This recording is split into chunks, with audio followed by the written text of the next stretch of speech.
معزز سامعین، خواتین و حضرات، آج 23 مئی 2020 ہفتہ کا دن۔ آج ہم انشاءاللہ جو ہم نے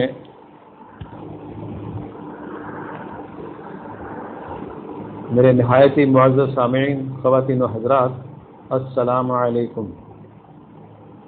آج مورخہ 23 مئی 2020 بروز ہفتہ۔ آج ہم انشاءاللہ جو ہم نے خالقیت کے حوالے سے درود شروع کر رکھے ہیں اس کا آج تیسرا درس ہے، اور آج ہم انشاءاللہ جو ہم نے سابقہ درس سورہ النحل کے حوالے سے کیا تھا اس میں آج انشاءاللہ دوبارہ اسی سورہ النحل کی ہی جو آیات آگے چلتی ہیں انشاءاللہ ان کو لے کے ہی چلیں گے، اور آج ہم یہ شروع کریں گے جہاں سے ہمیں درس چھوڑا تھا۔ یہ سب سورہ النحل کی آیت نمبر ہم نے 74 تک ہم نے کیا تھا، جہاں جہاں بھی خالقیت کے حوالے سے آیات تھی وہ ہم نے اس میں سے لی تھی، اور آج ہم انشاءاللہ 75 نمبر جو آیت ہے سورہ النحل کی وہاں سے ہم آغاز کرتے ہیں۔ اعوذ باللہ من الشیطان الرجیم، بسم اللہ الرحمن الرحیم۔ ربی اعوذ بک من ہمزات الشیاطین واعوذ بک ربی ان یحضرون۔ رب اشرح لی صدری ویسر لی امری واحلل عقدۃ من لسانی یفقہوا قولی۔ میرے نہایت ہی قابل احترام اور طلباء قرآن، آپ کو پہلی بات تو یہ ہے کہ آپ سب کو رمضان المبارک کا مکمل ہونا اور عید کے حوالے سے جو کل اناؤنسمنٹ ہوئی ہے، کل انشاءاللہ مورخہ 24 مئی بروز اتوار کو عید کا بھی اناؤنسمنٹ ہو گئی ہے۔ اللہ تعالیٰ آپ کو مبارک کرے اور ہر طرح کے برے حالات سے محفوظ رکھے۔ باقی تو ہر بندہ اپنا اپنا محاسبہ کرے کہ جو صیام کا پرپس تھا، خاص طور پر لعلکم تتقون کے حوالے سے اور وَلِتُكَبِّرُوا اللَّهَ عَلَى مَا هَدَاكُمْ، یہ ہم نے اس پر درست بھی کیے ہیں، تو لہٰذا ہر بندہ اپنا خود ہی محاسبہ کرے کہ ہمارے اندر کتنا تقویٰ ہے اور ہم اللہ کی کبریائی کو اسٹیبلش کرنے کے لیے کتنے اپنے آپ میں جو عزم ہے وہ اپنے آپ میں رکھتے ہیں یا کر سکتے ہیں یا آگے بڑھ سکتے ہیں، یہ آپ نے خود ہی اپنا حساب لگانا ہے۔ تو آج کا ہم جو درس ہے انشاءاللہ وہ سورہ النحل کی آیت نمبر 75 سے شروع کر رہے ہیں۔ جو ہمارے پاس قرآن کریم ہے اس کی آیت نمبر 343 ہے، اور وہ جو میں اکثر آپ کے سامنے آیت رکھتا ہوں اس کو آپ ضرور پیش نظر رکھیں۔ وہ ہے کہ سورہ الاعراف آیت نمبر 204 کہ وَإِذَا قُرِئَ الْقُرْآنُ فَاسْتَمِعُوا لَهُ وَأَنصِتُوا لَعَلَّكُمْ تُرْحَمُونَ، کہ جب بھی تمہارے سامنے قرآن کریم پیش کیا جائے، پڑھا جائے تو آپ نے کیا کرنا ہے؟ نہایت ہی غور سے سننا ہے، نہایت توجہ سے۔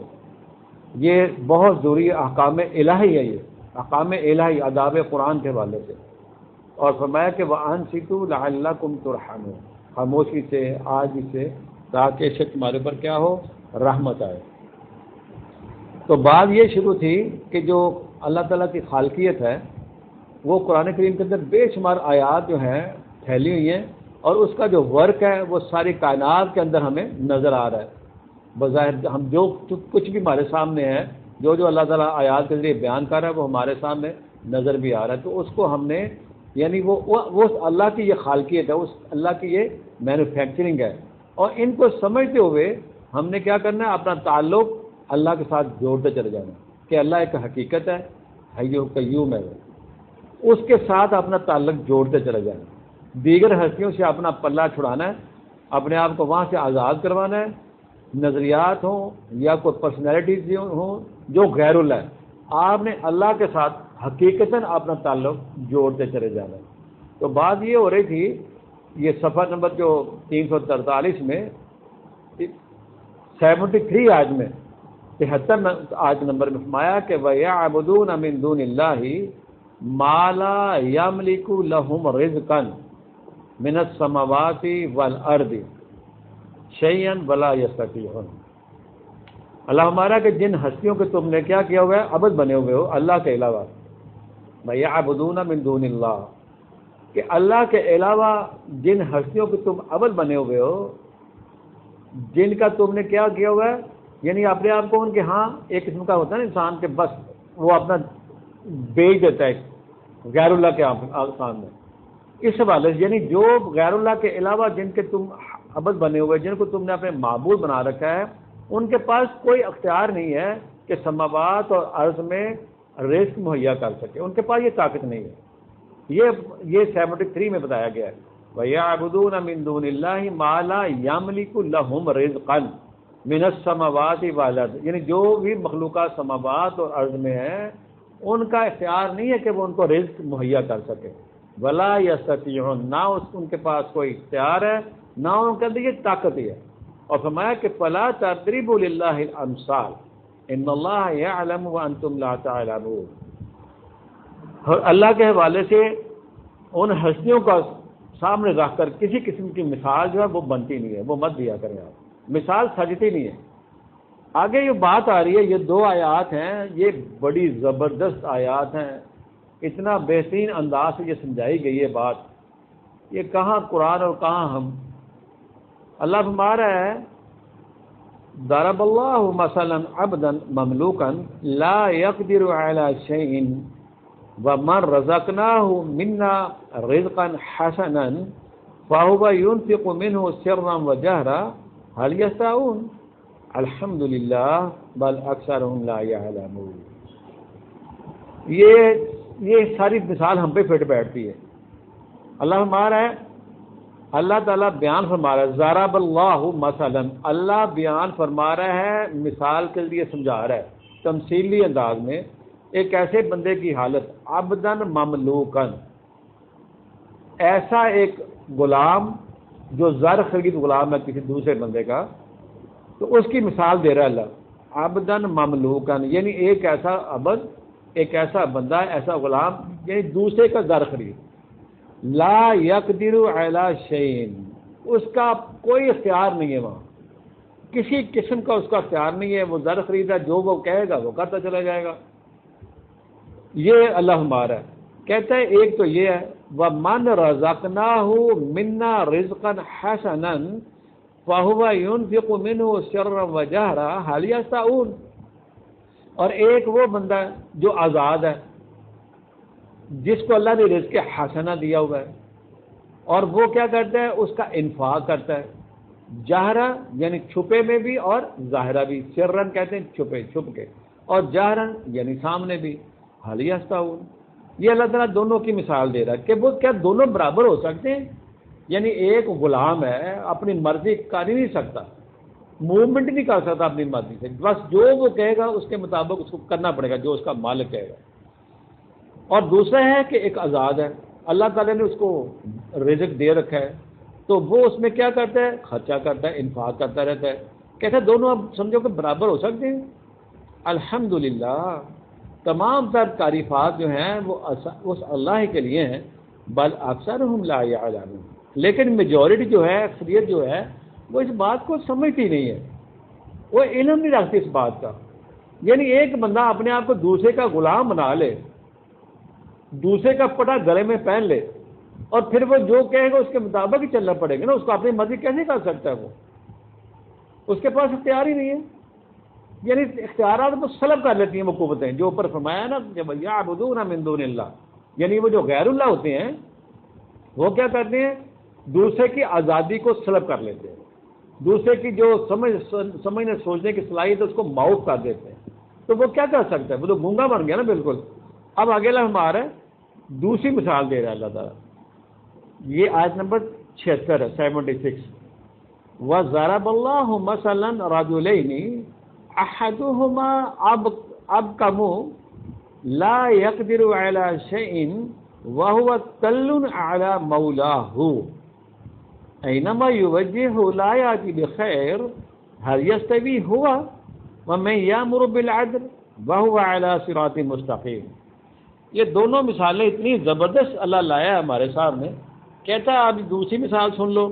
اللہ ہمارا ہے کہ مثلا رجلین, دو آدمی ہیں, احدہما ابکم, ایک تو کیا گونگا ہے, لا یقدر علی شیء, اس کے پاس کوئی طاقت نہیں ہے, کوئی قدرت نہیں ہے اس کے پاس, اس کی کوئی قدر ہی نہیں ہے. لا یقدر علی شیء، کسی قسم کا کوئی اختیار نہیں ہے. اور پھر یہ کہ وَهُوَ کَلٌّ عَلَى مَوْلَاهُ، بلکہ جس آقا کے پاس وہ غلام ہے وہ خود اس کے اوپر بھاری بوجھ بنا ہوا ہے. وہ تو خود محسوس کر رہا ہے بوجھ اس کا، خود اس کو دوبر ہو رہا ہے، اس کو برڈن بنا ہوا ہے وہ. یعنی ایک بندہ جو گونگا ہے، جس نے بولنا ہی نہیں آگے سے، اور فرمایا کہ وہ اینما یوجہ لا یاتی بخیر، وہ جہاں بھی اس کو بھیجتا ہے وہ خیر کی خبر تو لائے گا نہیں. یعنی گونگا جو ہوتا ہے وہ اس کی، یہ آپ کبھی نوٹ کریں، یہ بہرا بھی ہوتا ہے. گونگا ہمیشہ بہرا، کیونکہ وہ اس کے الفاظ سنے ہی نہیں، اس کو الفاظ کا پتہ نہیں ہے کہ ورڈز کیا ہوتے ہیں. گونگا اور بہرا، یہ عام طور پر یہ گونگا وہ بہرا بھی ہوتا ہے ساتھ. تو اللہ ہمارا وہ تو اپنے جو اس کا مولا ہے اور اس کا مالک ہے، جو اس کا سرپرست ہے، وہ تو یعنی اس پر بھی یہ بوجھ بنا ہوا ہے. جہاں بھیجتا ہے وہ تو خیر کی خبر لاتا نہیں ہے. کہتا ہے حل یستوی ہوا ومن یامر بالعدل وهو علی صراط مستقیم. اور ایک وہ بندہ ہے جو کیا کرتا ہے، یامر بالعدل، جو عدل کا، انصاف کا، جسٹس کا حکم دیتا ہے. اور فرمایا کہ وَهُوَ عَلَى صِرَاطٍ مُسْتَقِيمٍ، وہی تو ہے صراط مستقیم کے اوپر.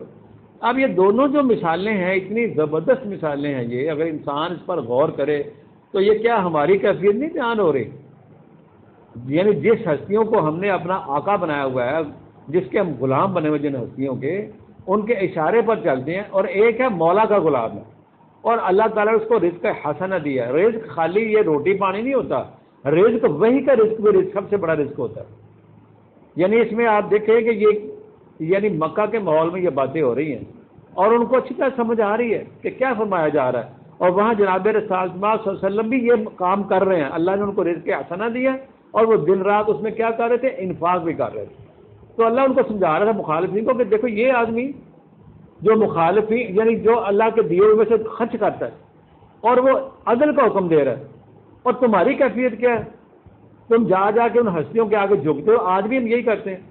یعنی وہ شخص جو اللہ تعالیٰ کی بتائی ہوئی احکامات ہیں اس کے مطابق وہ اپنی زندگی گزار رہا ہے، عمل کرتا چلا جا رہا ہے، انفاق کر رہا ہے، اور جناب وہ اس میں عدل کا حکم دے رہا ہے. تو یہ اللہ ہمارا ہے کہ دونوں برابر ہو سکتے ہیں، انفاق کرنا اور عدل کا قیام عمل میں لانا. یہ کیا ہے؟ یہ ہے وَهُوَ عَلَى صِرَاطٍ مُسْتَقِيمٍ.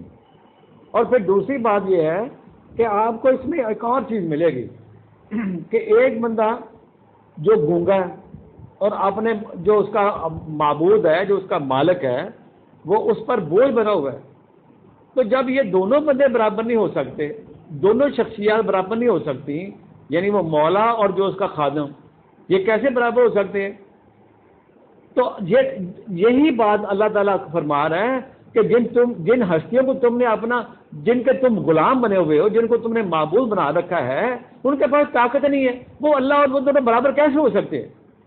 یہ ہے سمجھنے والی بات ان آیات کے اندر.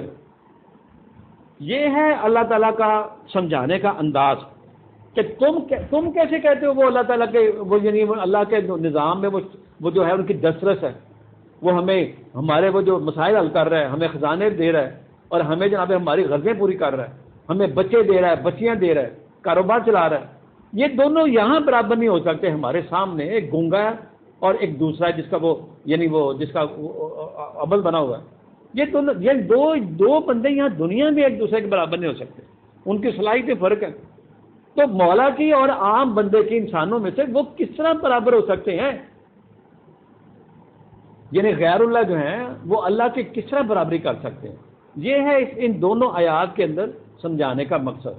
اور وہ بندہ جس کو اللہ تعالیٰ نے رزق حسنہ دیا ہے اور وہ دن رات اللہ کی مخلوق پر خرچ کر رہا ہے، اور پھر وہ یہ ہے کہ وہ یامر بالعدل بھی کر رہا ہے، صراط مستقیم پر چل رہا ہے وہ، تو ایک بندہ نہیں چل رہا، وہ دونوں برابر کیسے ہو سکتے ہیں؟ یہ ہے ان آیات کے، جتنا بھی آپ اس کی گہرائی میں جائیں گے نا، توحید کا یہ بہت بڑا ایک، یعنی دونوں آیات کے اندر توحید بھری پڑی ہے، اور سمجھانے کا انداز اتنا خوبصورت ہے اللہ تعالیٰ کا ان آیات کے اندر. اور پھر تم کہتا ہے کہ اللہ تعالیٰ کہتا ہے فلا تضربوا للہ الامثال، مت مثال دو کسی اور ہستی کے اللہ کے مقابلے میں. تمہیں باتیں بنانے کی بڑی بات ہے، کہ جی وہ بھی تو اللہ کے بڑے ہے نا، وہ بھی تو اللہ کے بڑے برگزیدہ ہے نا، وہ بھی اللہ تعالیٰ کے بڑے نزدیک ہے نا. وہ اللہ کہہ رہا ہے تو اللہ اور میں کیسے برابر ہو سکتا ہوں؟ اس کے پاس تو اختیار ہی کوئی نہیں میں نے دیا. اور تم اپنی غرضیں پوری کرانا چاہتے ہو اس کے پاس؟ وہ تو خود محتاج ہے، وہ تو تمہاری جیب کی طرف دیکھ رہا ہوتا ہے، تمہیں کیا دے گا وہ؟ یعنی اتنی آپ جتنی بھی گہرائی میں چلے جائیں اس کے. اور اسی طرح آپ دیکھیں، ایک میں آپ کو اور دیتا ہوں حوالہ، 39 29 میں چلتے ہیں ذرا، وہ بھی دیکھ لیں، اس کو ساتھ ملا لیں، پھر آپ کو اور زیادہ کلیئرٹی ہو جائے گی. ہمارا جو قرآن کریم کا پیش کرنے کا مقصد بھی یہی ہے کہ ہم سمجھیں اور سمجھائیں ان اللہ کی آیات کے ذریعے اپنے آپ کو بھی اور دوسروں کو بھی. یہ آپ دیکھیں سورہ زمر ہے، یہ صفحہ نمبر جو میرے پاس ہے وہ 590 ہے، 39 نمبر سورت ہے 39. یہ بھی بڑے زبردست اللہ مثال، یہ بھی بیان کر رہے ہیں مثال کے ذریعے. 590 صفحے سے شروع ہوتی ہے، سب سے نیچے بھائی آیت ہے میرے پاس جو قرآن کریم ہے، آیت نمبر یہ 29 ہے.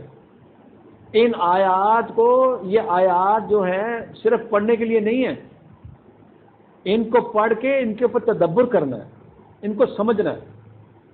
اور اس کو سمجھنے کے ساتھ جو ہمارا جو مقصد بھی یہی ہے کہ ان آیات کے ذریعے اپنے خالق کے ساتھ جڑنا ہے. ہم نے جن ہستیوں کے ہم ساتھ جڑے ہوئے ہیں ان کے پاس طاقت نہیں ہے، ان کو چھوڑنا ہے، خالصتاً اللہ کے ساتھ جڑنا ہے. یہ دیکھیں کئی زبردست مثال ہے. فرمایا کہ ضرب اللہ مثلا رجلا فیہ شرکاء متشاکسون ورجلا سلما لرجل هل یستویان مثلا الحمدللہ بل اکثرهم لا یعلمون. یہاں بھی وہی لفظ اینڈ پہ وہی ہیں، الحمدللہ بل اکثرهم لا یعلمون. اللہ فرما رہا ہے ایک مثال کے لیے کہ ایک بندہ ہے، ضرب اللہ مثلا رجلا، ایک بندے کی مثال اللہ تعالیٰ بیان فرما رہے ہیں، فیہ شرکاء متشاکسون، وہ بہت سارے مختلف جو طبیعتوں کے حامل افراد ہیں نا، وہ بندہ ان کے ہاں سمجھ رہے غلام ہے، ان کا نوکر ہے، غلام ہے. یعنی بے شمار جس طرح ایک دفتر میں چپڑاسی ہوتا ہے، ایک پین ہے، اور 20 30 40 جو دفتر کے اس کے اوپر کلرک ہیں یا ان کے سپرنٹینڈنٹ ہیں یا جو اس کے اوپر ہیں، اس کے جو دفتر کے اس سے اوپر اپ گریڈ جو لوگ ہیں، وہ اس کو ہر وقت وہ بیٹھے نہیں دیتے. وہ کوئی کہتا ہے چائے لے کے آؤ بھائی، کوئی کہتا ہے پانی مجھے پلاؤ بھائی فلاں اس کا نام لے کے، کوئی کہتا ہے یار باہر سے وہ کاغذ پکڑ کے لانا، پینسل لے کے آنا. یعنی ابھی وہ بیچارہ آتا ہی ہے کمرے میں، دوسرا اس کو بھیج دیتا ہے. آپ نے دیکھا ہوگا، ملاحظہ کریں آپ دفتروں کے اندر خاص طور پر یہ چپڑاسیوں کے ساتھ ہم کیا کرتے ہیں. یعنی وہ بندہ ان ساروں کے کام سارا دن ان کے کام کرتا رہتا ہے. مختلف الخیال وہ لوگ ہیں، مختلف ان کی طبیعتیں ہیں، کہ کوئی جھڑک دیتا ہے اس کو، کوئی کچھ کرتا ہے، کوئی کچھ کرتا ہے. اللہ ہمارا کہ وہ بندہ جو ان افراد جو اس قسم خسائل کے جو مالک افراد ہیں، ان کے ہاں وہ ملازم ہیں، تو وہ ان کی سارا دن ان کی چاکری کرتا رہتا ہے. تو دوسرا بندہ اللہ ہمارا ہے وَرَجُلًا سَلَمًا لِرَجُلٍ، دوسری طرف ایک ایسا بندہ جو صرف ایک ہی آدمی کا غلام ہے یا نوکر ہے، وہ اس کے ساتھ جڑا ہوا ہے. وہ تو اس کو کبھی پانی کے لیے وہ خود بھی بٹھا دے گا، آرام بھی کروا دے گا، اس کو کبھی اس کو ضرورت پڑی بلا لے گا، کبھی نہیں ضرورت پڑی نہیں بلائے گا. یعنی ایک بندے کے کتنے کام ہوں گے، جبکہ ایک آدمی جو مختلف لوگوں کا غلام ہے وہ تو اس کو بیٹھنے نہیں دیں گے، سانس بھی نہیں لینے دیں گے. لیکن دوسرا بندہ جو ہے وہ اس کا خیر خواہ ہوگا، لازمی بات ہے، اس کو آرام بھی کروا دے گا، اس کو کھانا بھی دے دے گا. تو اللہ ہمارا ہے وَرَجُلًا لِرَجُلٍ هَلْ يَسْتَوِيَانِ مَثَلًا، کیا یہ دونوں برابر ہو سکتے ہیں یہ لوگ؟ یعنی ایک بندہ جو مختلف ہستیوں کا، مختلف جو خیال لوگ ہیں ان کا غلام ہے، اور ایک بندہ صرف ایک ہی آگے جھکا ہوگا. تو اللہ ہمارا کہ حال یستویان مثلا، اب خود ہی فیصلہ کر لو کہ یہ دونوں برابر ہو سکتے ہیں. یعنی ایک بندہ اللہ کے سامنے جھکا ہوگا، خالق کے کائنات کے سامنے جھکا ہوگا، اس کی بات کو مان کے چل رہا ہے، اور ایک بندہ مختلف ہستیوں کے ساتھ جڑا ہوگا، مختلف الخیال لوگوں کے ساتھ جڑا ہوا ہے، شریک، اس نے شریک بنایا ہوا الگ ساتھ ان کو. وہ جو مشرکین لوگ ہیں، مشرکوں جیسی ان کی خصلتیں ہیں، ایک تو وہ ہے، وہ کیسے اس کو بیٹھنے دیں گے، کیسے اس کو جینے دیں گے. تو ایک بندہ صرف اپنے مالک کے ساتھ جڑا ہوا، تو مالک اس کا خیال کرے گا نا، وہ مالک خیال کرنے والا ہے. تو اللہ ہمارا سے کہو الحمدللہ، تمام تر تعریفات جو ہیں اس اللہ ہی کے لیے ہیں. بل اکثرهم لا یعلمون، لیکن اکثریت جو ہے وہ ان باتوں کا علم نہیں رکھتی، یا علم ہونے کے باوجود وہ اللہ کی طرف رجوع نہیں کرتے. یہ توحید اور شرک کی اتنی زبردست یہ اللہ تعالیٰ نے یہ مثالیں بیان فرمائی ہیں، اگر انسان ان پر ہی غور و کر لے تو اپنے خالق کے ساتھ اس کا تعلق جو ہے نا وہ جڑ جائے گا. اب کیسے سمجھائے اللہ؟ 1440 سال تو ہو گئے قرآن کریم کا آئے ہوئے. اس وقت یہ انسان سمجھتا ہے میں بڑے سائنسی دور میں چل رہا ہوں، بڑے علوم میرے پاس ہیں، بڑا ریزننگ کی بنا پر چل رہا ہوں. تو یہاں کیا مسئلہ ہے اس کو؟ یہاں کیوں ریزن استعمال نہیں کر رہا؟ یہاں لاجک کیوں نہیں استعمال کر رہا؟ یہاں وہ بینات کی بنیاد پر کیوں قرآن کریم کی طرف نہیں آ رہا؟ یہ ہے اللہ تعالیٰ کا ان تینوں آیات میں سمجھانے کا پرپز یہ ہے کہ بات یہ ہے کہ ایک بندہ جو ایک کا غلام اور وہ ایک کے ساتھ جڑا ہوا ہے، ایک بندہ کئیوں کا غلام ہے، وہ تو اس کو مار دیں گے، وہ تو بیچارہ ہف جائے گا بالکل بھاگ بھاگ کے. تو اس لیے اللہ ہمارا دوسرا یہ اس میں یہ ہے کہ ایک بندہ جس کے پاس اختیار نہیں ہے، اور ایک ہے مالک کل کائنات کا خالق اور مالک، ایک وہ ہے. وہ دونوں برابر کیسے ہو سکتے ہیں؟ کبھی تم غور تو کرو ان باتوں کے اوپر. یہ قرآن کیا کہہ رہا ہے ہمیں؟ یہ کس قدر آپ یہ اندازہ نہیں انسان کر سکتا. مکہ کے ماحول میں کس طرح آپ صلی اللہ علیہ وسلم نے کتنی جد و جہد، کتنی محنت سے یہ باتیں جو سمجھائی لوگوں کو. یہ کوئی معمولی بات نہیں، ان باتوں کو کھولنا سمجھانا. یہ اس ہستی اعظم صلی اللہ علیہ وسلم کا خاصہ تھا کہ انہوں نے اس معاشرے کے اندر سے وہ ہیرے تلاش کیے، اور ان کے اندر یہ باتیں یعنی گہرائی کر گئی. ان کے اندر اتنی جان فشانی سے ان کے اندر یہ باتیں اللہ تعالیٰ کے رسول نے صلی اللہ علیہ وسلم ان کی جو ذہنوں میں ڈالی، اور ان ہستیوں سے ان کو چھٹکارا دلایا.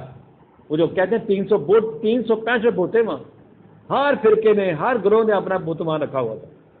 اور بت کون تھے؟ وہ ان کے اپنے بڑے ہی تھے، ان کے اپنے ہی جو بڑے ہوتے ہیں نا، ان کے اپنے جو محکموں کے، یعنی جو بھی نام دے لیں ان کو آپ، وہ ان کے اوتار تھے، جو بھی کہہ لیں آپ ان کو. ان کے وہ پرو تھے، پیر تھے، پنڈت، پادری، جو بھی آج نام رکھ لیں، وہ تھے جن کے وہ بت بنا کے وہاں رکھے ہوئے تھے. اب بھی آپ جا کے دیکھیں انڈیا میں، وہ انہوں نے اپنے وہ جو ان کے مر جاتے ہیں سینٹ، ان کے بت ہوتے ہیں. وہ پھر ان بتوں کے سامنے وہ اپنی مرادیں مانگتے ہیں. اور ہمارے بھی یہاں یہ تصور ہے، پہلے تو زندہ سے، پھر ان کی قبروں کے نام شروع کر دیتے ہیں ابدیت کرنا ان کی. تو ان سب چیزوں کو، ان سب جو غیر قرآنی اور غیر اللہ کے علاوہ سے جو چیزیں ہیں، وہ اللہ تعالیٰ نے ان آیات کے ذریعے ہمیں سمجھائی ہیں. اب آگے دیکھیں، صفحہ آیت نمبر آپ کو ملے گی 70 نمبر. فرمایا کہ وَلِلَّهِ غَيْبُ السَّمَاوَاتِ وَالْأَرْضِ، کہ غیب کا، سماوات اور ارض کا جتنا بھی غیب ہے نا، وہ اللہ ہی جانتا ہے. اور آگے فرمایا کہ وَمَا أَمْرُ السَّاعَةِ إِلَّا كَلَمْحِ الْبَصَرِ أَوْ هُوَ أَقْرَبُ إِنَّ اللَّهَ عَلَى كُلِّ شَيْءٍ قَدِيرٌ. وہ جو ہم نے شروع میں آیت پڑھی تھی نا، وہ کہتے تھے کب آئے گا وہ لاؤ، تو اللہ کہتا ہے وہ آنے والا ہے وہ وقت. اتا امر اللہ فلا تستعجلوه، وہ تو اللہ کا حکم آ رہا ہی چاہ رہا ہے، وہ جلدی کرنا چاہ رہے تھے نا مخالفین. تو اللہ ہمارا یہاں پہ ان سے کہیں وما امر الساعۃ الا کلمح البصر، کہ جو اللہ کا امر ہوتا ہے نا، وہ تو آنکھ جھپکتے بلکہ اس سے بھی پہلے آ جاتا ہے، اس سے بھی قریب ہوتا ہے. لیکن اللہ تعالیٰ نے، بے شک اللہ نے ہر چیز کے کیا ہے ویلیوز، پیمانے مقرر کر رکھے ہیں. اور اس سے اگلی بات فرمایا کہ واللہ اخرجکم من بطون امہاتکم لا تعلمون شیئا، کہ اللہ تمہیں اپنے ماؤں کے پیٹوں سے نکالتا ہے کہ تم کوئی شے نہیں جانتے ہوتے.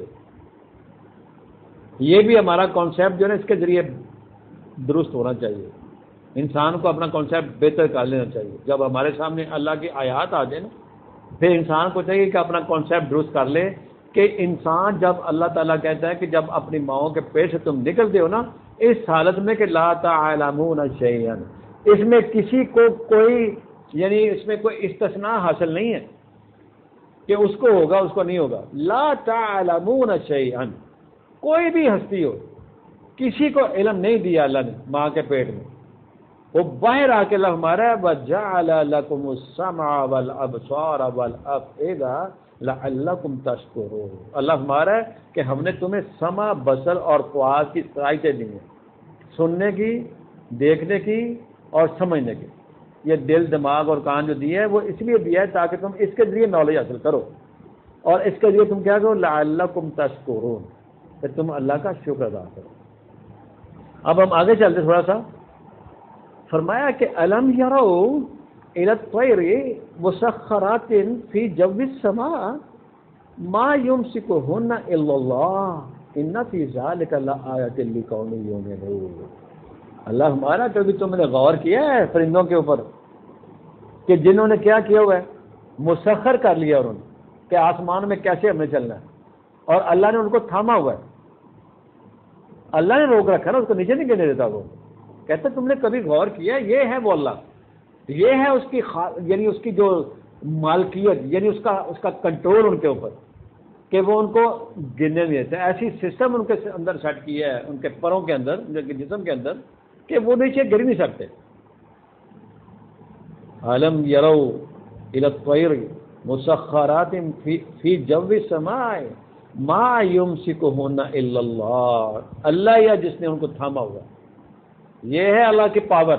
کس کے پاس پاور ہے؟ یہ کوئی ہاتھ تو کھڑا کرے گا جی میرے پاس پاور ہے، میں ان کو تھاما، میں نے تھاما ہوا. ابھی کالے کی بات ہے نا، یہ جہازوں کو کون تھام کے رکھتا ہے جو فضا میں اڑتے رہتے ہیں؟ یہ بھی سسٹم کے مطابق تھاما ہوا اللہ تعالیٰ نے ان کو. ان کے پاس جو اللہ نے ان کو علم اور فہم دیا ہے، جو آپ اوپر جو تین باتیں بتائی ہیں، وَجَعَلَ لَكُمُ السَّمْعَ وَالْأَبْصَارَ وَالْأَفْئِدَةَ، جن قوموں نے بھی ان تین ذرائع کو استعمال کیا ہے، اس نے کیا کیا ہے؟ وہ علم حاصل کیا ہے کہ کتنی بلندی پر جاتا رہتا ہے، کتنی وہاں سے نیچے آتا ہے، اوپر جانا، اس کو تھامنا. یہ بھی اس اللہ کے علم کے مطابق ہے. اور وہ جو آسمان پر وہ جو اڑ رہے ہوتے ہیں پرندے، کون ہے جو اللہ کے علاوہ ان کو تھامتا ہے؟ وہاں ان کو نیچے نہیں گرنے دیتا. کون سا پٹرول ان کے اندر بھرا ہوتا ہے اللہ تعالیٰ نے؟ تو یہ اللہ ہمارا ہے. ان فی ذلک لآیۃ لقوم یؤمنون. ان میں آیات ہیں، نشانیاں ہیں، کس قوم کے لیے؟ جو ایمان لاتی ہے. اسی طرح یہ ہے نا سورہ الملک ہے، اس میں بھی یہ آپ کو ایک مل جائے گا، حوالہ لے لیں 67-19. یہ آپ کو ملے گا 67-19 کا حوالہ ہے سورہ الملک کا. وہاں بھی یہ بات اللہ تعالیٰ نے فرمائی تھی. یہ صفحہ نمبر 730 ہے، سورہ الملک، اس کی آیت نمبر 19 ہے. اللہ ہمارا اولم یروا الی الطیر فوقہم صافات ویقبضن ما یمسکہن الا الرحمن انہ بکل شیء بصیر. اللہ تعالیٰ فرما رہے ہیں کبھی تم نے غور کیا ہے پرندوں کے اوپر جو تمہارے اوپر اڑ رہے ہوتے ہیں اور پروں کو پھیلاتے ہیں، کبھی وہ سکیڑتے ہیں، اور کون ان کو جسے تھاما ہوا ہے؟ الا الرحمن. رحمان کے علاوہ کون سی پاور ہے جس نے اس کو تھاما ہوا ہے؟ ان کو جس نے کنٹرول کیا ہوا ہے، نیچے گرنے نہیں دے رہا ان کو. انہ بکل شیء بصیر. بے شک اللہ تعالیٰ جو ہے ہر چیز کے جو ہے نگاہ ہے اس کے اوپر، وہ ہر چیز کو دیکھ رہا ہے. یعنی ہر چیز اس کے احاطہ علم میں ہوتی ہے. یعنی بتانا ان آیات کے ذریعے یہ چاہ رہا ہے اللہ تعالیٰ کہ دیکھو جس کے پاس یہ پاور ہے ان کے ساتھ جڑو، وہ تمہیں پرواز کرنا بھی سکھائے گا اور تمہیں کنٹرول کرنا بھی جو ہے نا وہ سیکھ جاؤ. تمہیں تو پتہ چل جائے تمہیں کون کنٹرول کر رہا ہے. یعنی اللہ تعالیٰ یہ ہے ہستی، اللہ تعالیٰ کی یہ ہستی ہے.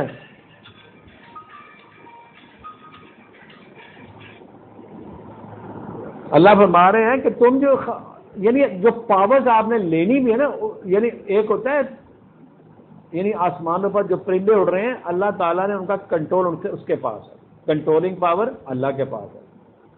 اور تم بھی اگر اللہ سے یہ چیزیں یعنی وحی کی روشنی میں چلو گے تو تمہیں بھی اللہ آسرا دے گا، تمہیں بھی اللہ کنٹرولنگ پاور دے دے گا. کنٹرول میں تم آ جاؤ گے اللہ کے. اپنے آپ کو اللہ کے کنٹرول میں لے کے آنا انسان کو. اصل بات یہ ہے سمجھانے کی کہ تم اپنے آپ کو اللہ کے کنٹرول میں دے دو، یعنی اللہ تعالیٰ کے احکامات کے مطابق چلو گے تو تمہاری بھی سبک رفتاری ہو جائے گی، تمہاری بھی جو چال چلنا ہے وہ اس میں اعتدال آ جائے گا. یمشی بہ فی الناس، وہ جو تھے نا 100 ہم نے کئی دفعہ وہ آیت پڑھی ہے کہ اومن کان میتن فاحییناہ جعلنا لہ نورا. یہ ہم نے اس میں کئی دفعہ یہ آیت دیکھی ہے کہ آپ کو اللہ تعالیٰ کیا کرتے ہیں کہ جس کو اللہ نے دینی ہوتی ہے نا اپنا زندگی حیات بخشتا ہے. تو اللہ ہمارا وہ شخص جو پہلے کیا تھا مردہ تھا, ہم نے اس کو کیا کیا حیات دے دی, اس کے ذریعے وہ اللہ ہمارا یمشی بہ فی الناس, کہتا ہے کہ جب وہ اللہ تعالیٰ نور عطا کرتا ہے تو اس کے ذریعے پھر وہ چلتا ہے انسانوں کے اندر, تو اس کی چال میں فرق آ جاتا ہے. یہ ہم نے کئی دفعہ آپ کو حوالہ بھی دیا اس کا. اومن کان میتن فاحییناہ جعلنا لہ نورا. تو یہ ہے کہنے کا مقصد یہ ہے کہ اللہ تعالیٰ نے یہ ساری پاور اس کے پاس ہے, پرندوں کو بھی پاور اس نے بخشی ہوئی ہے اڑنے کی, اور اس کو ہی وہ تھام کے رکھتا ہے.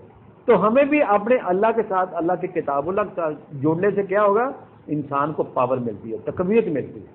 پھر اس کی چال چلن میں ہی اللہ تعالیٰ فرماتا ہے کہ وہ علیحدہ ہو جاتی ہے دوسروں سے جن کے پاس وہ نور نہیں ہوتا. اومن کان میتن فاحییناہ جعلنا لہ نورا یمشی بہ فی الناس. اللہ ہمارا کہ دونوں برابر ہو سکتے ہیں, جس کے پاس نہیں ہے. یہ آپ حوالہ بھی نوٹ فرما لیں, یہ سورہ الانعام ہے 6 نمبر, اور اس کی آیت نمبر آپ کو ملے گی 122, 6:122. اومن کان میتن فاحییناہ وجعلنا لہ نورا یمشی بہ فی الناس کمن مثلہ فی الظلمات لیس بخارج منہا. یعنی اللہ ہمارا جس کے پاس وہ نور نہیں ہے, لائٹ نہیں ہے, اور وہ ظلمت میں ہے, تو دونوں برابر کیسے ہو سکتے ہیں؟ جس کے پاس نور ہے جس کے پاس نور نہیں ہے. تو اس طرح اللہ ہمارا کذالک زین للکافرین ما کانوا یعملون. وہ جو منکرین ہوتے ہیں وہ اپنے اعمال کر رہے ہوتے ہیں, وہ ان کو بڑے مزین لگتے ہیں. تو اللہ یہ فرما رہا ہے ہمیں کہ جن پرندوں کو وہ تھاما, جس نے تھاما ہوا ہے, اس کی طرف آؤ, اور اس میں آیات ہیں کن کے لیے؟ لقوم یؤمنون, جو ان باتوں پر اللہ کی ایمان لائے گا. اور اگلی آیت دیکھیں, واللہ جعل لکم, یہ آیت نمبر 80 ہے سورہ النحل. واللہ جعل لکم من بیوتکم سکنا. اللہ وہ ہے جس نے تمہارے لیے تمہارے گھروں کو ذریعہ سکون بنایا, سکونت کے لیے, جس میں تم سکون حاصل کرتے ہو. وجعل لکم من جلود الانعام بیوتا تستخفونها یوم ظعنکم ویوم اقامتکم ومن اصوافها واوبارها واشعارها اساسا ومتاعا الی حین. اللہ فرما رہا ہے کہ اللہ وہ ہے کہ جس نے کیا کیا ہے, جلود الانعام, کہ تم کیا کرتے ہو, وہ جو یعنی ایک تو تم بناتے ہو گھر, تمہارے لیے اللہ نے گھروں کو کیا کیا ہے, وجہ سکون بنایا ہے. اور پھر وہ جو انعام ہے نا, انعام, ان کی کھالوں سے بھی تم گھر بناتے ہو. یہ جو قبائلی ماحول ہوتا تھا نا, اب بھی آپ دیہاتوں میں جائیں, وہ کھالوں کا انہوں نے اپنا ایسا سسٹم بنایا ہوتا ہے کہ اس کی مطلب یہ ہے کہ کھالوں کو جوڑ کے نا وہ اپنا وہ بنا لیتے ہیں, جس کو ہم کہتے ہیں وہ قبائلی سسٹم کے اندر وہ جھگیاں وغیرہ جو بھی بنا لیتے ہیں. تو فرمایا کہ وَجَعَلَ لَكُم مِّن جُلُودِ الْأَنْعَامِ بُيُوتًا تَسْتَخِفُونَهَا يَوْمَ ظَعْنِكُمْ وَيَوْمَ إِقَامَتِكُم. یعنی سفر میں ہو تم یا کوئی کسی جگہ قیام کرتے ہو, تو اس جگہ پر تم وہ جلود جو مویشیوں کی کھالیں ہوتی نا, تم ان کے ذریعے ان گھروں کو کیا کرتے ہو, وقتی طور پر انسان جو ہے ان سے فائدہ اٹھا کے گھر بنا لیتا ہے. اور آگے فرمایا کہ وَمِنْ أَصْوَافِهَا وَأَوْبَارِهَا, یعنی کہ وہ جو آپ کے چوپائے ہوتے ہیں, مویشی جو بھیڑیں ہوتی ہیں, بھینسیں ہوتی ہیں, وہ جو خاص طور پر بھیڑیں, ان کے ہوتے ہیں اون وغیرہ اور پشم, ان کے بناتے ہو تم, اور بالوں سے بناتے ہو. وَأَشْعَارِهَا, یعنی ان کے ذریعے اپنے آپ جو مختلف چیزیں اپنے استعمال میں لاتے ہو ان جانوروں کی کھالوں کے. تو فرمایا یہ تمہارے لیے کیا ہے, متاعا الی, جن سے تم ایک وقت مقررہ تک فائدے اٹھاتے ہو. یہ کس نے بنایا؟ یہ سب اس خالق کائنات نے بنائی یہ چیزیں. اور اس کے علاوہ اگلی آیت دیکھیں آپ, یہ آپ کو 81 میں ملے گی. فرمایا واللہ جعل لکم مما خلق ظلالا وجعل لكم من الجبال اكنانا وجعل لكم سرابيل تقيكم الحر وسرابيل تقيكم باسكم كذلك يتم نعمته عليكم لعلكم تسلمون. یہ خالقیت چل رہی ہے. وہ جو ایتھیسٹ ہوتے ہیں نا، ایتھیسٹ اللہ کو مانتے نہیں ہیں، ان کو چاہیے اس کا مطالعہ کیا جائے کہ یہ کیا کہہ رہا ہے، اور وہ دیکھ لیں باہر وہ کیا ان الفاظ قرآن کے مطابق وہاں سسٹم ہے کہ نہیں ہے. کائنات کے اندر وہ چیک کر لے جا کے، ہے تو اس کے پیچھے ہے نا کچھ چلانے والا، یہ سب کچھ کرنے والا. فرمایا کہ وہ کیا کرتا ہے، واللہ جعلکم ظلالا وجعل لکم من الجبال. اللہ تعالیٰ فرماتا ہے کہ اس نے تمہارے لیے کیا ہے، تخلیق کی ہے سائے. جعل لکم مما خلق ظلالا، جس نے تمہارے لیے سائے بنایا جس میں تم آرام کر لیتے ہو. یہ درختوں کے آپ دیکھیں، سخت گرمی ہے، درخت کا سایہ آپ کے اوپر ہو نا تو آپ اس میں آرام کر سکتے ہو، ٹھہراؤ کر سکتے ہو. تو فرمایا وَجَعَلَ لَكُم مِّنَ الْجِبَالِ أَكْنَانًا، پہاڑوں کے اندر تم کیا کرتے ہو، اپنی پناہ کا بنا لیتے ہو. اور اس کے بعد فرمایا وَجَعَلَ لَكُم سَرَابِيلَ تَقِيكُمُ الْحَرَّ وَسَرَابِيلَ تَقِيكُمْ بَأْسَكُمْ. اللہ فرما رہا ہے ایک تو تم یہ کرتے ہو کہ پہاڑوں میں جا کے پناہ گاہیں بنا دیتے ہو، اور پھر اس نے تمہارے لیے لباس، گرمیوں اور سردیوں کے لباس بنائے، جو تمہیں گرمی سے بچاتے ہیں اور جو تمہیں سردی سے بچاتے ہیں، اور تمہاری وہ کیا کرتے ہیں، حفاظت کرتے ہیں. سخت موسم ہو اس میں بھی تمہاری کیا کرتے ہیں، حفاظت کرتے ہیں. لڑائی ہو، جنگ ہو، تم زرے پہنتے ہو، مختلف قسم کے لباس پہنتے ہو. تو اللہ ہمارا یہ سب چیزیں تمہارے لیے اس لیے بنائی ہیں کہ تم ان سے کیا کر رہے ہو، فائدے اٹھا رہے ہو. کذالک یتم نعمتہ علیکم لعلکم تسلمون. اس طرح اللہ نے تمہارے اوپر اپنے جو انعامات ہیں، نعمتیں ہیں، وہ مکمل کر رکھی ہیں، پوری کر رکھی ہیں. لیکن کن کے لیے ہیں، لعلکم تسلمون. یہ آیات کس لیے ہے، یہ کیوں کر سارا کچھ اللہ تعالیٰ نے بنایا ہے، یہ کیوں کر تخلیق کی ہیں، ایک ہی بات ہے، لعلکم تسلمون. کیسا زبردست یہاں اللہ تعالیٰ نے یہ الفاظ استعمال کیے ہیں، تاکہ تم اس کے سامنے سرنگوں رہو، اپنے آپ کو سرنڈر کر کے رکھو. تسلیمون، تسلیم کرنا کسی کی پاورز کو، اس کے سامنے سرنڈر کرنا.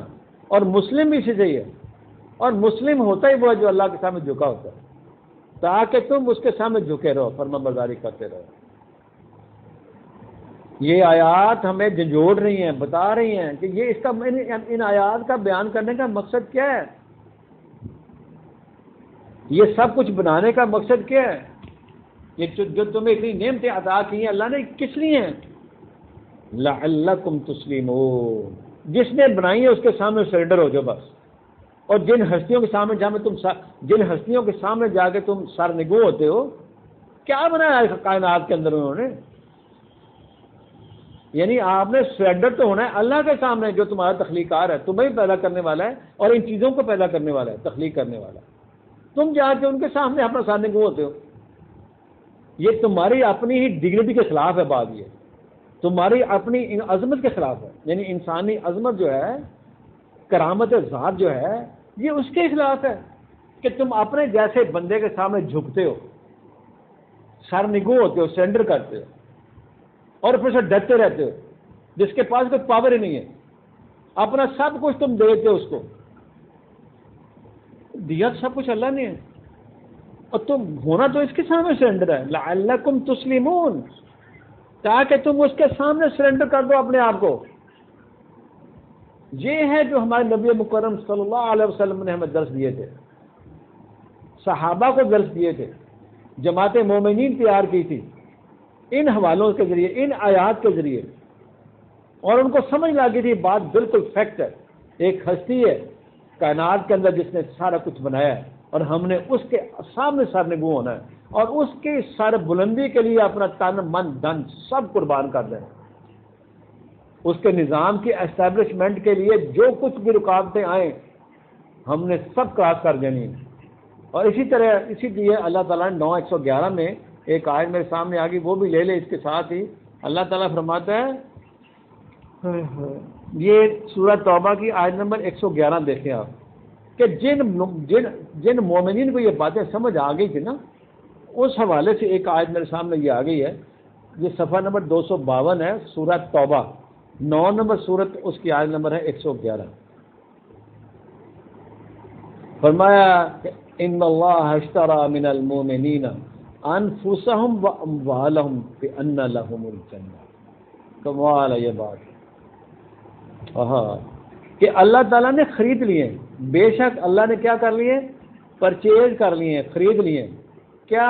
مومنین سے، جن کے دل اللہ کے ساتھ جڑ گئے تھے، جو اللہ کے سامنے سرنڈر ہو گئے تھے. مومن ہوتا ہی وہ ہے جو اللہ کی باتوں کے سامنے جھکا ہوتا ہے، ہر بات اس کی مان کے چل رہا ہوتا ہے، اوبے کر رہا ہوتا ہے.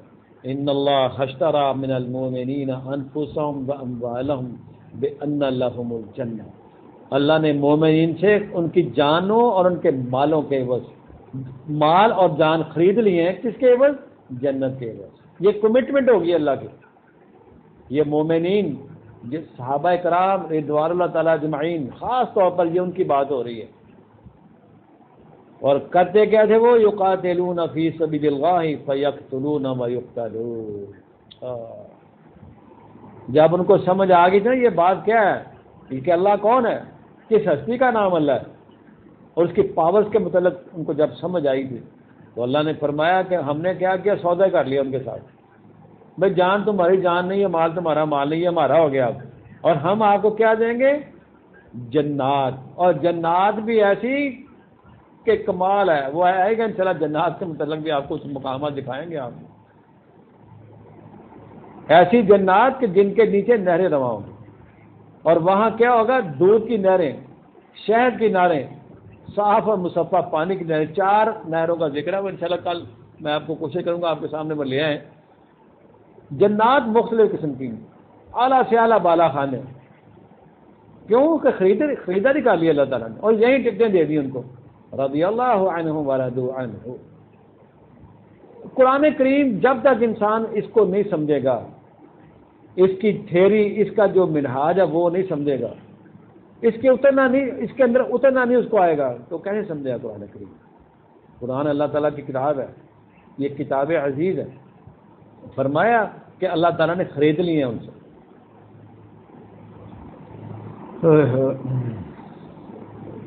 فرمایا کہ وعدن علیہ حقا فی التوراۃ والانجیل والقرآن. یہ وعدہ جو تھے اللہ تعالیٰ کے، یہ تورات میں موجود تھے، انجیل والوں کے ساتھ بھی تھے، اور قرآن میں موجود ہے. جو بندے بھی اللہ کی راہ میں نکلیں گے، اپنا تن من دھن اللہ کو حوالے کر دیں گے. فرمایا ومن اوفى بعهده من الله فاستبشروا ببيعكم الذي بايعتم به وذلك هو الفوز العظیم. کہتا ہے اللہ سے بڑھ کر اپنی کمٹمنٹ پوری کرنے والا، وعدہ پورے کرنے والا کون ہے؟ تو جو سودا تم نے اللہ سے کر لیا اس پر تو خوش ہونا چاہیے انسان کو. یہ کہہ رہا ہے، اور یہی بہت بڑی کامیابی ہے. یعنی یہ جو بے آپ نے کر دیا اپنے آپ کو اللہ کے سامنے، یہ تورات والوں سے، انجیل والوں سے اور قرآن والوں سے یہ وعدہ کیا ہوا اللہ تعالیٰ نے کہ یہ زبردست سودا ہے، اس پر تمہیں خوش ہونا چاہیے. یعنی مراد میرے کہنے کی یہ ہے، جو ہم جو پڑھ رہے ہیں سورہ النحل میں، کہ اللہ تعالیٰ اپنی جو کار فرمائیاں وہ بتا رہا ہے. آپ آیت 82 دیکھیں، آپ اللہ فرما رہا ہے وَإِن تَوَلَّوْا، کہ اگر تم ان باتوں سے بیک آؤٹ کرو گے، تولا کرو گے، یہ جتنی باتیں اللہ فرما رہا ہے، فَإِن تَوَلَّوْا، اگر تم تولا کرو گے، اعراض برتو گے. اب یہ ہمیں کیا کہا جا رہا ہے؟ اس وقت ان لوگوں سے کہا جا رہا تھا جو اعراض برت رہے تھے، اور آج ہمیں یہ قرآن کہہ رہا ہے وَإِن تَوَلَّوْا فَإِنَّمَا عَلَيْكَ الْبَلَاغُ الْمُبِينُ. اے رسول ان سے کہہ دیں کہ اگر یہ بات کو نہیں سمجھ رہے، بیک آؤٹ کر رہے ہیں، تولا کر رہے ہیں، تو آپ کا کام تو صرف اتنا ہے کہ آپ نے ابلاغ کرنا ہے. المبین، دو ٹوک، کھلا واضح، الاعلان.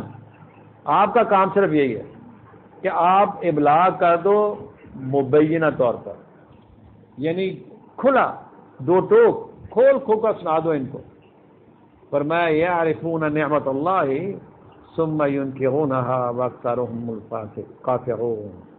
اللہ ہمارا یہ واقف ہے، جان رہے ہیں یہ یعرفون نعمت اللہ.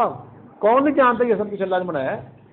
آج ہم اپنے آپ سے پوچھ لیں کہ جتنی بھی یہ نعمتیں اللہ تعالیٰ پیچھے گناہ رہا ہے، کیا ہمیں واقفی نہیں ہے کس نے دی ہے ہمیں؟ کون بنا رہا ہے اس کو؟ لیکن اللہ کہہ رہا ہے ثم ينکرونها، پتہ ہونے کے باوجود، سمجھنے کے باوجود بھی کیا کر رہا ہے؟ یہ انکار کی پالیسی پر چل رہا ہے. ثم ينکرونها، یہ منکر بنا ہوا ہے اللہ تعالیٰ کی الوہیت کا، اللہ تعالیٰ کی وحدانیت کا. یہ خام خواہ نفی کیا ہے اس میں غیر اللہ کو. اللہ فرما رہا ہے وَأَكْثَرُهُمُ الْكَافِرُونَ. یہ کیا ہے؟ اکثریت جو ہے وہ کیا ہے؟ وہ کفر کی روش پر چل رہی ہے، کافرانہ روش پر چل رہے ہیں لوگ. باوجود کہ اللہ نے سب کچھ بتا دیا ہمیں، لیکن اس کے باوجود انسان جو ہے وہ کفر کی روش پر چل رہا ہے، اللہ سے ہٹی ہوئی باتوں پر چل رہا ہے. جبکہ اللہ تعالیٰ نے فرمایا تھا کہ آپ نے اللہ تعالیٰ کی باتوں پر چلنا ہے. اس ضمن میں ایک آیت اور نوٹ کر لیں، یہ تو لکھا ہے وَأَكْثَرُهُمُ الْكَافِرُونَ، یعنی ہمیں پتہ ہے کہ یہ سب کچھ اللہ نے بنایا ہے، یہ سب نعمتیں اللہ نے دی ہیں، ہم پہچان رہے ہیں. یعرفون نعمت اللہ، پہچانتے ہیں یہ اللہ کی نعمتوں کو. ثم ينکرونها، پہچاننے کے باوجود انکار والی پالیسی. وَأَكْثَرُهُمُ الْكَافِرُونَ، اور اکثریت جو ہے وہ کفر کی روش پر چلتی ہے. اسی طرح آپ ایک حوالہ اور نوٹ کر لیں. اللہ ہمارا یہ 116 سورہ الانعام آیت نمبر 116 اور اس کا صفحہ نمبر 175 ہے، 175 175 صفحہ. اللہ ہمارا وَإِن تُطِعْ أَكْثَرَ مَنْ فِي الْأَرْضِ يُضِلُّونَكَ عَنْ سَبِيلِ اللَّهِ. اللہ ہمارا وَإِن تُطِعْ أَكْثَرَ مَنْ فِي الْأَرْضِ، کہ اگر تم نے اوبے کی بات کو مانا، کن کی؟ اکثر من فی الارض، یعنی جو اپنے آپ کو اکثریت بنے ہوئے ہیں، میجورٹی کی. یہ کون ہے؟ اللہ ہمارا یضلوک، یعنی اگر وہ جو وَإِن تُطِعْ أَكْثَرَ مَنْ فِي الْأَرْضِ يُضِلُّوكَ عَنْ سَبِيلِ اللَّهِ. یہ میجورٹی جو ہوتے ہیں نا، میجورٹی، یہ تو اللہ کی راہ سے ویسے ہٹے ہوتے ہیں. اللہ ہمارا اگر تم نے ان کی بات مان لی، یہ تو کیا ہے؟ یہ اصل سبیل اللہ سے ہٹے ہوئے ہیں لوگ. اگر ان کی بات مان لی اور مان رہے ہیں لوگ، وَإِن تُطِعْ أَكْثَرَ مَنْ فِي الْأَرْضِ، یہ ان کی اکثریت کیا ہے؟ یہ خود گمراہ ہے. اور گمراہوں کی اگر بات اللہ ہمارا تم نے مان لی، تمہیں بھی گمراہ کر دیں گے. وَإِن تُطِعْ أَكْثَرَ مَنْ فِي الْأَرْضِ يُضِلُّوكَ عَنْ سَبِيلِ اللَّهِ. اگلا ہمارا إِن يَتَّبِعُونَ إِلَّا الظَّنَّ، یہ ہمارے لیے مشعل راہ ہے یہ آیات. اللہ ہمارا یہ میجورٹی ان کی کیا کرتی ہے؟ یہ ظنی باتوں کے پیچھے لگی ہوتی ہے. اپنے انہوں نے خود تراشیدہ جو باتیں ہوتی ہیں ظن کی بنا پر، گمانی باتیں، یعنی جو انہوں نے تصور کر لیا بس وہی کیا سمجھتے یہ دین ہے. اس کے علاوہ اور دین تو کسی کو آتا نہیں، نہ پتہ یہ دین کیا ہوتا ہے. وَإِنْهُمْ إِلَّا يَخْرُصُونَ، اپنے اٹکل پچو اپنے تیر چلاتے رہتے ہیں، کوئی ادھر چلاتا ہے، کوئی ادھر چلاتا ہے، کوئی ادھر چلاتا ہے، کیونکہ یہ خود ہٹے ہوتے ہیں اللہ کی راہ سے. یہ ہے کہنے کا مقصد. وہاں فرمایا تھا وَأَكْثَرُهُمُ الْكَافِرُونَ، اور یہاں اللہ فرما رہا ہے یہ کیا ہے؟ یخرسون، کیونکہ یہ ظن کی بنیاد پر اپنے کام چلا رہے ہوتے ہیں. إِن يَتَّبِعُونَ إِلَّا الظَّنَّ، اس لیے کہ یہ اللہ کی راہ پر نہیں ہوتے. سبیل اللہ کا قرآن ہے، اللہ کے قرآن کے مطابق اگر ہوں تو پھر تو بہت اچھی بات ہے. وَإِن تُطِعْ أَكْثَرَ مَنْ فِي الْأَرْضِ يُضِلُّوكَ عَنْ سَبِيلِ اللَّهِ، کہ اگر تم نے جو زمین میں اکثریت جن کی ہے وہ تو مشرک ہے، وہ ظن کی بنا پر چل رہے ہیں. اگر ان کی بات مان لی تو یہ آپ کو بھی پٹری سے اتار دیں. وَإِن تُطِعْ أَكْثَرَ مَنْ فِي الْأَرْضِ يُضِلُّوكَ عَنْ سَبِيلِ اللَّهِ، فرمایا إِن يَتَّبِعُونَ إِلَّا الظَّنَّ، یہ کیا کر رہے ہیں؟ یہ تو ظن کی پیروی کر رہے ہوتے ہیں. اپنے انہوں نے وہ بنائے ہوتے ہیں فلسفے، اپنی باتیں، ہر فرقے نے اپنی باتیں اس کے پیچھے لگے ہوتے ہیں. اور جو دوسرا اگر قرآن کی بات کرے کہتے ہیں یہ فلاں ہو گیا، یہ تو فلاں صاحب ہیں، فوراً فتویٰ لگا دیں گے. تو اللہ کہہ رہا ہے یہ ان کی اکثریت جو ہے وہ گمراہ ہوتی ہے، ڈیریلڈ خود ہوتے ہیں. یہ ان کے پیچھے لگنے والے انسان جو ہے وہ بھی ڈیریل ہی ہوں گے. فرمایا وَإِنْهُمْ إِلَّا يَخْرُصُونَ، کہ یہ کیا کرتے ہیں؟ اٹکل پچو. ایسے ہی فرمایا ان ربک هو اعلم من يضل عن سبیلہ وهو اعلم بالمهتدین. بے شک اے رسول آپ کے رب کو پتہ ہے کہ ڈیریلڈ کون ہے، گمراہ کون ہے اور صحیح راستے پر کون ہے. وهو اعلم بالمهتدین، وہی جانتا ہے کہ ہدایت پر کون چلتا ہے، اس سے بڑھ کر واقف کون ہو سکتا ہے. یہ اتنی زبردست آیات ہیں ہمارے سامنے جو آئی ہیں. ہم نے اپنا قبلہ درست کرنا، ہم نے اپنے مولا کی منشا کے مطابق اس قرآن کریم پر عمل کرنا. یہ ہمارے لیے یہ دستور حیات ہے. الدین قرآن کریم ہے، اور یہ سچا کلام جس میں کسی قسم کا کوئی ریب نہیں ہے. اور جس طرح یہ جناب رسالت مآب صلی اللہ علیہ وسلم کے پر نازل ہوا تھا ایز اٹ از یہ ان کی مہربانی شفقت، ان کا انعام ہے ہمارے اوپر کہ وہ ایز اٹ از ہمیں دے کر گئے. اور اس کی پھر جو پابند حفاظت ہے وہ اللہ تعالیٰ نے اپنے ذمہ لے رکھی ہے. انا نحن نزلنا الذکر و انا لہ لحافظون. تو یہ آج کا درس جو ہے وہ انشاءاللہ یہیں پر اس کو مکمل کرتے ہیں، اور اس کے بعد پھر ہم دوبارہ چلیں گے. یہ جو ہمارے دروس چل رہے ہیں یہ خالقیت کے حوالے سے انشاءاللہ ابھی یہ چلیں گے. اور میرا پیش کرنے کا مقصد بھی یہ ان آیات کو کہ آپ کو خالقیت کا جو ہے نا تصور، اللہ کا جو یہ تصور خالقیت کیا ہے، یعنی اس کی تخلیقات کے حوالے سے اس کے ساتھ جڑنا مقصود ہے ہم سب کا. میرا اور آپ کا مقصد صرف یہ ہونا چاہیے کہ ان آیات کو اچھی طرح گراسپ کریں، اور ان آیات کے ذریعے ہم نے خالق حقیقی کے ساتھ جڑنا ہے جس کے پاس ہم نے آفٹر آل جانا ہے. انا للہ و انا الیہ راجعون ہمارا ہونا ہے. اس خالق کائنات کے پاس جانا ہے ہم نے. تو جب جانا ہے تو پھر اس خالق کائنات کی ان باتوں کو اپنی زندگی میں پتہ سیکھ لے اور اس پر عمل پیرا ہو جائے. ہماری دنیا بھی درست ہو جائے گی، یہاں بھی جنت ملے گی اور وہاں بھی جنات ملیں گی انشاءاللہ تعالیٰ. یہاں بھی ماحول اچھا ہوگا وہاں بھی ہوگا، اور جو یہاں اندھا ہوگا وہاں بھی اسے اندھا ہی اٹھایا جانا ہے. یہ بھی قرآن کریم کا اپنا ہی دعویٰ ہے. فرمایا کہ یہ جو آیات آ رہی ہیں ان آیات کو اچھی طرح غور سے سنیں پڑھیں کہ جن ہستیوں کے ساتھ تم جڑے ہوئے ان کے پاس کوئی طاقت نہیں ہے، ان کے پاس کوئی شعور نہیں ہے. تو جس خالق کائنات کے پاس قوتیں ہیں، طاقتیں ہیں، جس کا یہ سب کچھ بنایا ہوا ہے، ہم نے اس کے ساتھ جڑنا ہے اور اپنے جان اور مال کو بیچ دیں اللہ کے ہاتھ میں، سپرد الہ کر دیں. تو دیکھیں پھر کیسے آپ کو اٹھاتا ہے. پھر وہ زمین سے آپ کو عرش پر لے جائے گا، وہ یعنی فرش سے اٹھائے گا عرش پر لے جائے گا. اور یہی اس کی تمنا بھی یہی ہے. وَلَوْ شِئْنَا لَرَفَعْنَاهُ، یہ ہم نے پڑھا تھا سورہ الاعراف میں. اس کی تو یہ تمنا یہ ہے، اس کا تو یہ منشا یہ ہے کہ میں تمہیں اپ گریڈ کر دوں. وَلَكِنَّ أَخْلَدَ إِلَى الْأَرْضِ، وہ تو ہم اپنے آپ کو جوڑ لیے ہے زمینی تقاضوں کے ساتھ، لیکن اللہ کی جو منشا ہے تمہیں اپ گریڈ کرنا.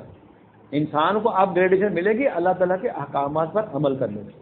ایمان باللہ اور اعمال صالح، یہ دو چیزیں. اس پر بھی انشاءاللہ آئیں گے، اس پر کافی سارے دروس اس پر بھی آئیں گے. لیکن فی الحال جو میرا سب سے جو ان دروس کا پیش کرنے کا مقصد یہی ہے کہ ہم اللہ تعالیٰ کی جو یہ مختلف قسم کی کائنات میں پھیلی ہوئی چیزیں ہیں اس کی جو تخلیق کاری کے حوالے سے ہے، خالقیت کے حوالے سے ہے، ان کو ہم ذرا تفصیلی اس پر انشاءاللہ تعالیٰ ان پر غور و فکر کریں اور اپنی توجہ جو ہے اس خالق کائنات کی کتاب کی طرف مبذول کریں. وآخر دعوانا ان الحمد للہ رب العالمین وبرحمتک یا ارحم الراحمین. دعا کر لیتے ہیں. سمعنا واطعنا غفرانک ربنا والیک المصیر. ربنا لا تؤاخذنا ان نسینا او اخطأنا. ربنا ولا تحمل علينا إصرا كما حملته على الذين من قبلنا. ربنا ولا تحملنا ما لا طاقة لنا به واعف عنا واغفر لنا وارحمنا أنت مولانا فانصرنا على القوم الكافرين. ربي أوزعني أن أشكر نعمتك التي أنعمت علي وعلى والدي وأن أعمل صالحا ترضاه وأصلح لي في ذريتي إني تبت إليك وإني من المسلمين. پروردگار عالم ہم سے نہایت ہی کمزور ناتواں انسان، مولا کریم ہمیں اس قرآن کریم کی سمجھ عطا فرما دے. پروردگار عالم ہم اس قرآن کریم کے ذریعے مولا ہمیں ہمارا تعلق اپنے ساتھ جوڑ لیں. ہمیں اس کا فہم ادراک عطا فرما۔ جتنے بھی ساتھی قرآن کریم کے دروس سنتے ہیں مولا کریم ان سب کو اپنے قرآن کریم کا سمجھ اور فہم عطا فرما۔ مولا کریم ان کے معاملات میں آسانی عطا فرما، ان کے گھروں میں برکات عطا فرما، ان کے رزق میں برکت پیدا فرما۔ اور اس وقت جو عذاب ہمارے ملک پر آیا ہوا پروردگار عالم، اس عذاب سے خصوصی طور پر جو لوگ اس قرآن کریم کے ساتھ وابستہ ہو چکے ہیں، اس کی بات کو سنتے ہیں اور عمل پیرا ہونے کی مولا اس میں کوشش کر رہے ہیں، مولا ان کا تو خاص آپ سے میری خدا ہے، ان کے حال پر رحم فرما۔ اور جنرلی بھی مولا کریم چونکہ لوگ بے علم ہے، لا علم ہے، وہ لا علمی کی وجہ سے وہ مختلف چکروں میں پھنسے ہوئے، مولا ان پر بھی رحم فرما اور ان کو بھی اس قرآن کریم کی مولا کریم شناخت عطا فرما، ان کے بھی حالات پر رحم فرما، ہمارے ملک پر رحم فرما۔ وآخر دعوانا الحمد للہ رب العالمین وبرحمتک یا ارحم الراحمین۔